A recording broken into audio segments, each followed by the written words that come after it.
नमस्कार दोस्तों। आज हम बात करेंगे ऑपरेशन सिंदूर और पीएम मोदी के उस दमदार पलटवार की, जिसमें उन्होंने कहा कि जिन्हें भारत का पक्ष नहीं दिखता उन्हें आईना दिखाने खड़ा हुआ हूं। इस वीडियो में हम इस ऑपरेशन के पीछे की कहानी, इसके महत्व और पीएम के बयान के मायने समझेंगे। तो बने रहिए, लाइक शेयर और सब्सक्राइब करना न भूलिए। लोकसभा में ऑपरेशन सिंदूर पर चर्चा के जवाब में प्रधानमंत्री नरेंद्र मोदी ने कहा कि जिस प्रकार देश के लोगों ने मेरा साथ दिया, मुझे आशीर्वाद दिया, देश की जनता का मुझ पर कर्ज है। मैं देशवासियों का आभार व्यक्त करता हूं, मैं देशवासियों का अभिनंदन करता हूं। प्रधानमंत्री नरेंद्र मोदी ने मंगलवार को लोकसभा में ऑपरेशन सिंदूर पर चर्चा का जवाब दिया।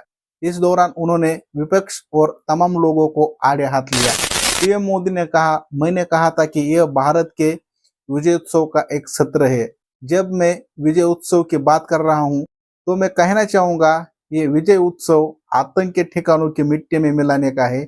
ये विजय उत्सव ऑपरेशन सिंदूर की सफलता का है। प्रधानमंत्री मोदी ने कहा कि 22 अप्रैल को पहलगाम में जो क्रूर घटना घटी, जिस तरह आतंकवादियों ने निर्दोष लोगों ने उनका धर्म पूजकर उन्हें गोली मारी, वह क्रूरता की पराकाष्ठा थी।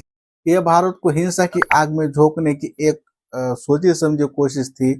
यह भारत में दंगे फैलाने की एक साजिश थी। आज मैं देशवासियों को आभार व्यक्त करना चाहता हूं कि देश ने एकजुट होकर उस साजिश को नाकाम कर दिया। उन्होंने कहा कि मैं इस सदन के समक्ष भारत का पक्ष रखने के लिए यहाँ खड़ा हूं। जो लोग भारत का पक्ष नहीं देखते, मैं उन्हें आईना दिखाने के लिए यहाँ खड़ा हूं। उन्होंने कहा कि 22 अप्रैल के बाद मैंने सार्वजनिक रूप से कहा कि यह हमारा संकल्प है। हम आतंकवादियों को मिट्टी में मिला, सजा उनके आकाओं को भी मिलेगी और ऐसी सजा मिलेगी जो कल्पना से भी बड़ी होगी। 22 अप्रैल को मैं विदेश में था। वहां से लौटने के तुरंत बाद मैंने एक बैठक बुलाई। उस बैठक में मैंने स्पष्ट निर्देश दिए कि आतंकवाद को करारा जवाब देना होगा और यह हमारा राष्ट्रीय संकल्प है। सेना को कार्रवाई की खुली छूट दी। यह भी कहा गया कि सेना को यह तय करना चाहिए कि कब, कहां, कैसे और किस तरीके से कार्रवाई करनी है। ये सारी बातें उस बैठक में स्पष्ट रूप से कही गई। हमें गर्व है, आतंकवादियों को वो सजा दी। आज भी आतंक के उन आकाओं की नींद उड़ी है। प्रधानमंत्री मोदी ने कहा, पहलगाम आतंकवादी हमले के ठीक बाद पाकिस्तानी सेना को यह अंदाज हो गया था कि भारत वास्तव में कोई बड़ी कार्रवाई करेगा। उन्होंने परमाणु हमले की धमकियां देनी शुरू कर दी। 6-7 की मध्य रात्रि को भारत ने ठीक अपने निर्णय के अनुसार कार्यवाही की। पाकिस्तान कुछ नहीं कर सका। हमारे सशस्त्र बलों ने 22 अप्रैल की घटना का बदला 22 मिनट के भीतर सटीक हमले से ले लिया। सेना दुश्मनों को धुआं धुआं कर दिया। पीएम मोदी ने कहा कि एक तरफ भारत आत्मनिर्भरता की ओर से तेजी से बढ़ रहा है और दूसरी तरफ कांग्रेस अभी भी मुद्दों के लिए पाकिस्तान पर निर्भर होती जा रही है। दुर्भाग्य है, कांग्रेस को मुद्दे भी पाकिस्तान से इंपोर्ट करने पड़ रहे हैं। जब पायलट अभिनंदन पकड़े गए तो पाकिस्तान में खुशी का माहौल होना स्वाभाविक था, क्योंकि उनके हाथ भारतीय सेना का पायलट लगा था। लेकिन यहाँ पर भी कुछ लोग थे जो कौन कौन कह रहे थे कि आप मोदी फंसा।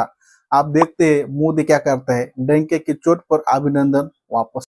उन्होंने कहा कि पहलगाम हमले के बाद जब हमारे बीएसएफ का एक जवान पाकिस्तान के कब्जे में गया तो इन्हें लगा कि अब मोदी फंस जाएगा।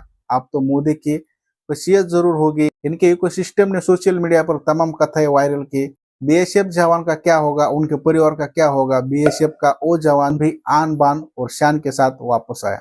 पीएम मोदी ने कहा कि सेना का विरोध और सेना के प्रति नकारात्मक है कांग्रेस का पुराना रवैया है। अभी देश के कारगिल विजय दिवस मनाया, लेकिन देश जानता है कि कांग्रेस ने अपने कार्यकाल में और आज तक न तो कारगिल की विजय को अपनाया, न ही कारगिल विजय दिवस मनाया और न ही कारगिल का गौरव किया। कांग्रेस का भरोसा पाकिस्तान के रिमोट कंट्रोल से बनता है और बदलता भी।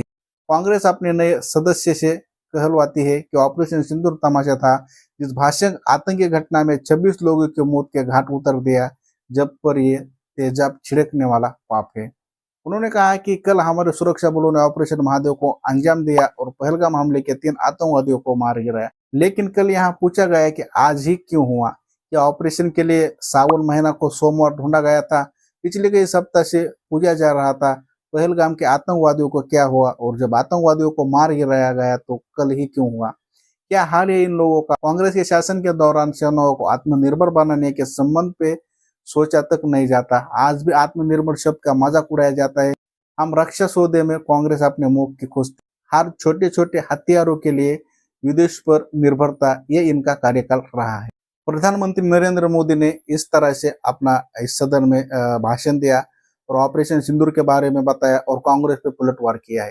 दोस्तों, इन पर आपकी क्या राय है जरूर कमेंट कीजिए और चैनल में नए आए हो तो जरूर सब्सक्राइब कीजिए। Thank you.